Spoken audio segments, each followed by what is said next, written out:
Alright, today's lesson is on robotic work envelopes. There are three different types. You have the maximum, which is as far as that the piece of equipment or the robotic will actually move physically. Then you have the restricted, which is how far it'll move with certain types of physical barriers and or software components installed into the robot that stops it at certain locations. Then you have the operating. And the operating is actually the process of the robot as it does its job is going to be done. And so in today's brief graphic here, we're going to show how a robotic work envelope works and what happens if you should actually get in the way. To the thanks of my three sons and their toys, we will actually try to demonstrate that a little bit and kind of see how the process works.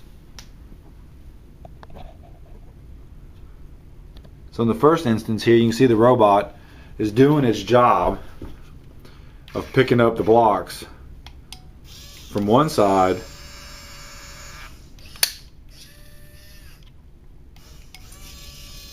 and then moving it to its other location, all within inside of its operating work envelope.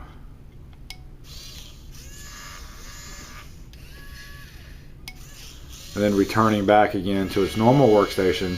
And hence how high, you can see how high it's getting, see how far it's going to actually take another block. So now look what happens if you are working in that space, as its robot is going to do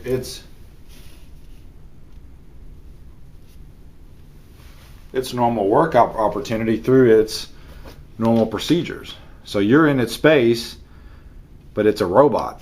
It doesn't know or care that you're in its space. So what does it do? It's doing its normal little operation that it's programmed to do, and ouch! Obviously you're in its way, and it continues doing what it's instructed to do based on its program of moving blocks from one space to another. And then what you also have is you have concerns. Sometimes the machine may go awry, sometimes there may be problems. What happens is that machine all of a sudden goes out of its operating procedures to either to a restricted level, or even further to a level of where, he's just got somebody on the axis where it's actually maximum. As far as that machine will go, you see it can't go any further because it's just not made to go that far.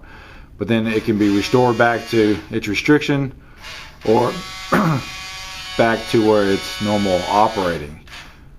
And then of course you can also see, if we raise it all the way up, how high the thing can go. So not only are you have to be concerned about working in an environment around it, but you may need to be worried about in the environment above it. So you can see in this case here, where the maximum, the restricted, and the operating are all noted on the back diagram back there, showing the heights of that machine or that robot's able to go. And of course has a drastic effect should something happen, especially if you're in there working on it and something happens. You could be that body on the ground right there and getting in harm's way. Robots don't care about people. They just are there to do their job, and sometimes mistakes happen.